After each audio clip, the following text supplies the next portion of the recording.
Hey there, my friends, I'm Artifexus. You can call me Artie. This here is Merlin. You can call him the Great Unclean One. And this is Kitbash Corner numero dos. Second Kitbash. And I'm so happy to be here because this one, I'm very pleased with this one. Oh, look at this guy. Such a janky little face, but we love him. So let's not mess about. Without further ado, let's jump right in. Let's see how that Kitbash Corner livestream went. On to past Artie. So for the next Kitbash, it became quickly apparent that the Dreadnought was going to be the main body of this piece. Everyone seemed drawn to it for some reason. Then it was suggested by someone to use the smallest Squig in the Grot Riders set to make like a chest burster almost, or to even use the lower bits there. You know what's the lower flappy bit of the Dreadnought called? You know, the bit that flaps open at the bottom. But anyway, to use that almost like a cradle for a baby Space Marine. But with the chest burster idea, I then got the image of having like a small Grot commander sat in the neck, almost like a bastion around him. He's like a commander, you know? And from that, everything kind of just quickly escalated. Very quickly, this thing became a looted dreadnought, a Grotnought, if you would, as it is now under the command of a group of Grots. Several Grots were thrown in everywhere. I have a few more Grots that I could have thrown in, but there just weren't that many decent places. I need to buy me more Grots. You know, different poses and whatnot. And a couple of other extra awesome additions were added as well, such as the plasma gun. Is it a plasma destroyer? I can never remember the names of the different tiers of the weapons, but anyway. So the plasma weapon went on the shoulder this time. I went for the vibe that the arm had been ripped off, and then this nice little ninja grot is coming out the side there. It's really awesome. And with that built, we are left with this. Oh yes. Truly a beauty. Goes without saying, it's been primed black. Just enough black primer left to do so. And the butt gun is ready for action. Yes. So sure, I know priming the orcs themselves black will probably make that a tiny bit of a challenge, but given that this is going to be a Black Templar dreadnought that they've hijacked, it should look pretty dope. Right then, let's get some bases done, shall we? So first off, I gave it a quick wash all over all of the dreadnought's black parts with Abaddon Black. Really watered down because obviously it's already got black primer, but it's just good practice to give it an actual base coat rather than primer, you know? And that was the quick part of this step. Next came the lead belcher, and I was extra thorough, going over as much of this dreadnought as I could with all the parts that I believe will be metallic in nature. There are so many nooks and crannies on this fella, there really are. In the end, it took me about 1 hour and 20 minutes to get it all done to where it is now. And here is where it is now. And frankly, I think it looks really, really good for it. All these metallic bits and whatnot. Yeah, I'm very, very pleased with how well it's actually turned out. Including also some lead belcher and like the deep cuts there. Deep cuts in his armor to sort of show how it's gone deep into the ceramite. But yes, overall very, very, very happy with that. Now, onwards we go! So to add some of those awesome Black Templar details, I went straight to Mephiston Red to go over primarily the weapons, such as the outcasing of the cannon. And then of course I also went over the red parts of the plasma gun, of the plasma weapon. Went several layers on both to make it look nice and smooth, and I decided just to do the knee as well. I don't know, just added a bit of extra red, you know what I mean? Then I realized that the shoulders of the Black Templar Dreadnought are typically white. White is a bastard to paint. So I whipped out my trusty airbrush, and with a few bit sprays, a bit of a dodgy first layer, but a very nice second layer, we end up with what I believe to be a very nice and smooth white shoulder right here. Yes, indeed. And then, of course, I touched up on the bits the white had gotten onto, and we're now left with this bad boy who's really starting to already look the part before I end up orking him up. Which you know I'm gonna do. I'm also, of course, dreading the decals on the emblems. Whether I will try and do it by hand or not, we shall see. Alright, just a couple more base details to do on the dreadnought itself before we begin the orkiness. Let's roll. So, gold. Gold was the big step next.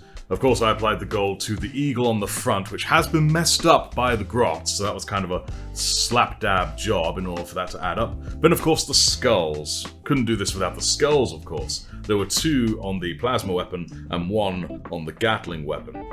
Then looking around, I realised there really wasn't actually much more space for gold. Did a tiny bit on the front of the ammo box, but that's really about it. Looking around the model, I looked at that disc thing on the back where the Mechanicus skull is, and I decided I'm going to actually make that red.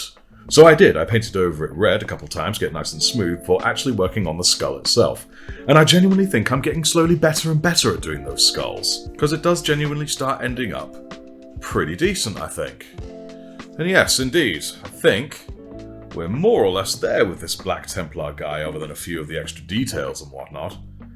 It's almost a tragedy that it's been so orcs. Almost. Speaking of which, let's add a bit of skullduggery to this fellow, shall we?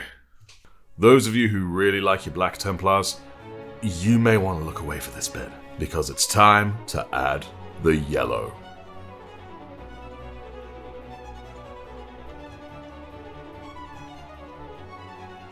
I grabbed the Uriel yellow and I started slapping away. Various naff paint job bits. All over the place, various bits of naff yellow paint job were just slapped on to make it nice and orky, or grotty, whatever the right term is. And in every honesty, despite how horrific a job it is, it looks really damn good for it, I think. This certainly takes it from just commandeered Black Templar all the way up to full-on grotification. Obviously here with the whip, I didn't do under the whip because I had the whip in the way, but whatever. Anyways, with the grotification done, how about the grots themselves? So let me tell you guys right now, painting grots requires a lot more attention to detail than they would first appear. I initially felt it was going to be a straightforward enough endeavour, beginning with flesh of course on, well, all of their flesh. And it was as I was doing this I was realising, there's actually not as much flesh on them, most of them anyway, as I initially thought. Despite the fact it's literally right in front of me. There were quite a lot of steps to this next bit. So in summary, I used a lot of Mournfang brown, especially on the commander with that fuzzy hat. Wraithbone to some teeth, of course. The ninja and the gunner, I gave them a lot of Wraithbone on their tarps. I want their tarps to be quite light. I know that with a ninja you expect like dark colours, but he's a grot. You know, he's like, I'm a ninja, just grab random cloth and wrap it around his head, you know? And then I used Xandri dust over all the Wraithbone that I've put on various cloth things. I'm working towards that cloth kind of look, you know. But with the bases of those guys done, there's now just a couple more bases to do. Beginning with the whip. So I put Rhinox hide onto the whip, ready for adding more layers. And then I added yellow, specifically Uriel yellow, onto the skull thing on the front panel that's covering the eagle. While painting it nicely, I thought it wouldn't be painted nicely, what am I doing? So I then messed it up, and now it's more on par with the Grots. Then came the Squig. So I began by doing the underbelly, which I first coated with Wraithbone, before adding some Rakarth flesh to it, and then coating that in some Reikland flesh shade. Then I coated the top half of the Squig with Mephiston red. Now this is where something very annoying happened, you see. Next up was my first ever attempt at stippling, where I was going to try and fade the red into the tan. I forgot to hit record. But thankfully, I'm pleased, because it turned out awful. I think it's something I'm going to have to dedicate some actual time and research to. But still, I got a rough idea of how wrong it can go. And I suppose in the end, I'm no longer left with a solid line between the red and the tan. I now have some kind of messed up gradient. But yes, after that attempt, I then washed the red with Agrax Earthshade, added some Evil Sun Scarlet, and added some Wild Rider Red. I also added Wraithbone to the teeth, gave it a little bit of a wash with Seraphim Sepia, and then went for Moot Green for the eyes, which I then spilled over, and added a bit of red back around the outside of it, and kind of made him look like he has a cold, or some allergies or something. So, you know what, that's why he's riding in the Grotnought. He has allergies. Oh, you may have also noticed I painted the inside of the mouth red, and gave that some Seraphim Sepia as well. The idea with it being, although I'm not done with it yet, he's got gore in his mouth, he's eating meat, he's like, you know, that kind of thing. Maybe it was a grot that didn't quite do as they were supposed to. But yeah, overall I actually quite like the Squig. He looks pretty nifty. And with that, let us see what else there is. Although for real, I think that's all the base colours. I'm pretty sure all the base colours on this guy are now done. I say that, and I think the little missiles in there could probably do with a bit of whiting, so I will white them up, and then we'll move on to the next thing, which is going to be looking into adding shades where necessary. The beauty is, for the most part, the Dreadnought itself doesn't need any because he's black, but the Grots, they're going to need a bit, so let's get rolling. So I first washed our lads with a healthy dose of Baeltan Green, yes indeed. It didn't seem to make much difference, but of course, it's not at this point that the difference is seen. For the next layer was a layer of War Boss Green, and it's upon applying this semi-strategically, almost like half base coating, half highlighting really. This is when you start seeing the orkiness or grotness come out. I avoided getting it too deep into any recesses, unless of course that recess was in clear line of sight to open sky, you know? And then now we could really see that green coming out of them. Oh yes. Once applying that and feeling very satisfied with it, I realized Skarsnik green is the ideal next color for the full-on highlights, but I don't have that green. So instead I made do with Uruk flesh. I watered it down a hearty amount and then went over the most sticky out places and the most upturned points, i.e. the noses. Now stop, real quick, before we continue, I've got to give a huge shout out to my Patreon lieutenants, because it is with their support that we can do more and more awesome stuff. And of course, thank you to all Patreon members and YouTube members and whatnot. And of course, if you like this and enjoy what I do, do consider liking, commenting, subscribing, all that good stuff. Consider supporting me, there are links down below. And with that, how about we get on with this, buddy? Yeah. And again, with that, I'm really pleased with how they're looking. They look very Grot. Very, very pleased with it. It's starting to come together. So I coated over the Rhinox hide of the whip with some Agrax Earthshade. Again, mainly for the recesses when we add the next layer, which is a new paint I'd not actually used before. Gorthor Brown, a nice kind of desaturated brown. And when I didn't dry brush it per se, but was it overbrushed? I don't remember the term when it, not quite dry brushing, sort of adding strokes, well, kind of dry brushing in a way. But anyway, I did that over the whip, and the results look quite nice. Certainly a lot nicer than what happened next. It was definitely the Dark God's way of telling me, yo, get yourself some fresh water. Which I did.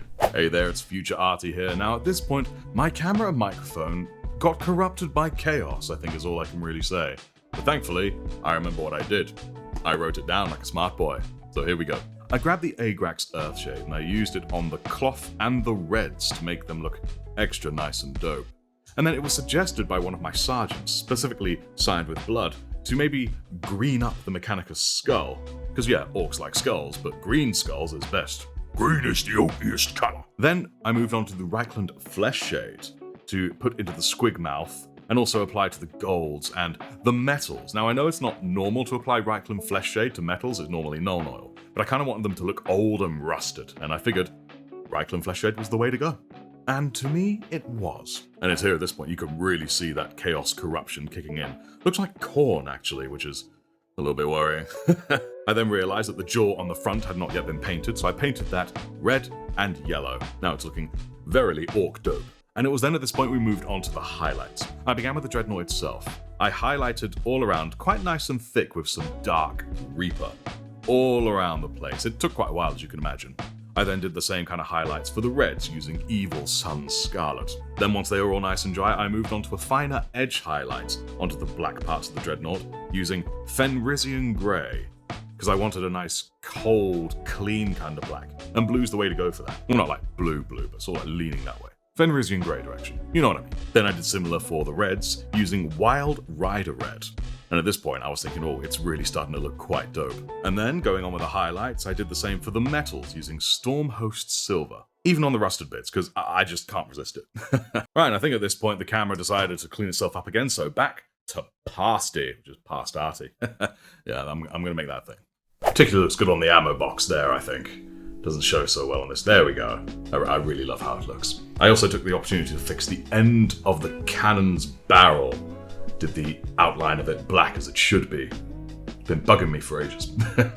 And then with that, the next thing I did, I took some Ushapti bone, or Ushapti, I'm pretty sure it's Ushapti, like Ushapti bone. I mean, I went over the cloth on the various grots and whatnot with it, and I think the results are pretty fine. Yes, indeed. Alright, we're very nearly done with this guy, actually, this colourful mess. Before moving on to the base, we have one more thing to do. It's time to do some glow effects.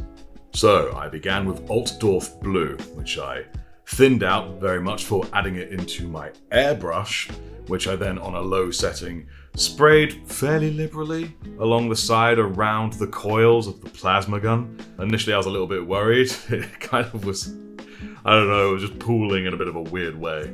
But I stuck at it, gave it a couple more strokes, if you would, and it started to look really quite good. So with that in mind, I then took the same Altdorf and then applied it to things nearby, you know, object source lighting and all that. Namely the Ninja Grot and the Commander Grot. Not too much on the Commander, but plenty on the Ninja, especially given that he's holding up a metallic blade into the light effectively. So with that done, I then took Thousand Suns Blue and applied that with the airbrush, but much closer to the coils and on the coils themselves, and a little bit on the two Grots. And I won't lie, guys, in honesty, whoop, there goes the Ninja. Come here, buddy. Won't be long so I can actually glue this guy. But no, in honesty, guys, I think it's looking pretty decent so far. Pretty decent indeed. I know it's quite bright and perhaps a little bit lower than I would have liked, but I could always remedy that if I wish. But again, first time trying this kind of thing really, so I'm probably just going to keep it as it turns out, as a reminder to myself. But yes, I think it's pretty cool. I'm pretty pleased with it. Now we just got to add like much more of the light in the coils themselves, and that's going to be done with a regular old brush. Right, let's get cracking. So with the airbrushing done, I then went into the coils proper with a paintbrush. I began with a nice thin base layer of Baharoth blue, a beautiful blue, I absolutely must add. Getting it nice and into the coils, if you would, while making sure I don't in any way like fill out the coils. I still want the ruts to be there. Because the next thing I do is I take white scar, I thin it down immensely, and then I effectively run it into, well, the ruts. Because obviously light is coming from within the coils, so the recesses are going to be brighter than the outside. So I'm effectively recess shading with white. And I just go over it a couple of times in this way to make sure that it's somewhat even, looking nice and bright. And then for good measure, I went around the outside very thinly with Baharoth blue. And frankly, the results are looking absolutely dope. And now that is done, I can actually glue it together. Believe it or not, that is the main reason I haven't already glued it, purely so that way I could do all the airbrushing and the glow effects. So, finally, it can be one complete whole. So, with him now as one complete whole, I realized I still have to do the Black Templar emblem on the shoulder being used as cover by the sniper. And that meant I had to freehand. Probably the scariest thing in the world for me. So I grabbed me a pencil, etched out the worst possible, like, rough, and then I grabbed me some Abaddon Black and then drew in probably the worst possible Black Templar mark. Now, I'll be honest, from a distance, it's not super terrible. It's like, you can see it's a black plus, or the cross, whatever you want to call it, but when you look up close, you see how janky it actually is. It's really bad, but you know what? You can tell what it is, that's what matters, so that's what we're going to roll with.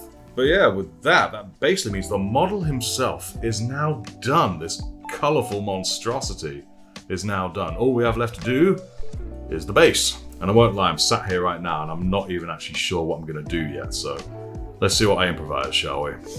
So for the base, I got myself some sterling mud and astrogranite, and I mixed them up a little bit to get something desaturated, something a little bit different, which I sort of lightly smeared onto the base, but not completely covering it. Because then I took straight sterling mud and added that to it as well. I just wanted to get some variation on this muddy ground, if you would. I then took some of this sterling mud and smeared a little bit up the feet, up the legs. You know, it's been tromping through a quagmire, basically, so it's all mucky and dirty down there, and gradually adding less and less as I go higher and higher up the legs, and a tiny bit on the base of the body proper. And then I hit the base up with some Agrax Earthshade to really get those recesses nice and highlighted, before then dry brushing / overbrushing it with some Mournfang Brown, just to help bring it back up again. I also added a little bit of Rhinox Hide here and there where it needed, because I did overbrush a little too much in places, but thankfully, mud being mud, it actually works quite well. And with that, we're left with this base here. It's very dry, crackly mud. As you can see, I sort of had some mud piles added, if you would, while I was doing it, just to make it look really uneven and horrific. They look a little bit like cowpats, sure, but meh, it's a battlefield. Maybe there's Grots there, who knows. So now it's just a couple little last things to do, and then it's done. Let's say we do those last little things now. Pew, pew. So the first thing I did, I took my trusty knife and I scraped around the edges of the base to make sure it was nice and even, no lumpy bumps there, we want it smooth. Then I took Abaddon Black, thinned it down nicely, and just coated the outer rim of the base. And of course, it looks lovely for it when it's done. And then, the final step. PVA glue. I took some dabs of PVA glue with my trusty brush and then I just dotted it around the base, right on the mud there. Not too much, I want to be kind of more mud than grass. And then of course I took my meadow grass out and then just kind of dunked in my Dreadnought. Well, at least as best I could. It was pretty big, so I ended up kind of just picking up clumps and smearing it onto the base proper. Then I simply tapped the base to let any of the loose stuff fall off, and all that remains is grass that's stuck to the glue. Now granted, there was a little more grass than I had anticipated, and also it was kind of a bit flat, but I figured the flatness is fine. This is obviously a battlefield, a quagmire, it's all been tread on, so that's fine. And not only is it fine, it's also finished. Here he is, the final product, in lighting that's not too amazing, so I'll probably replace it with something that looks better. I'm very pleased with the base, it's true. I love the glow. The glow makes me very pleased. First ever attempt, I imagine I'll get better as time goes on. But yes indeed. And that is the Grotnought done. All that's left now is, well, names. Well indeed guys, Dope is the name of the game with this one. I'm very, very proud of what Pasty managed to do with this. But then of course we did the naming on the live stream. Now the naming on the live stream, it went very well. We went through several different names, as you can imagine, given that we have 5 entities here that needed naming. But in the end, we settled on this fella on the barrel here, Stinky. He's far out there, away from all the others because he smells, and he enjoys spinning around, trying to get rid of that smell, while firing his guns. Over here on this side, the ever-agile ninja called Bumble, which is an irony, because he doesn't really bumble that much. Or maybe he does. We don't really know. Up here on the top with his rifle, we have Marky the marksman. And he's a very good shot. He's the quiet one, probably the sensible one, you know? Down here in the middle, we have there we go, come on, there we go. We have the Squig called Petal, who is everyone's favourite pet. Ever so friendly, very good at eating things, mainly people. And then of course up at the top is the Commander, Commander Fred. Yes, after all those names, it was decided that Fred is the perfect name for the Commander in his, his vest. But indeed, with that, that is this. Nice and done and built. I hope you guys enjoyed it. Don't forget that if you did, do consider liking, commenting, subscribing, all that good stuff. Consider maybe supporting the channel. There are links down below. And again, extra special shout out to my Patreon lieutenants, Papa Berry, Phoenix's Den, and Billy. You guys are legends. Thank you so much. So I'll see you all next time, and do remember, the Emperor is always guiding your brush.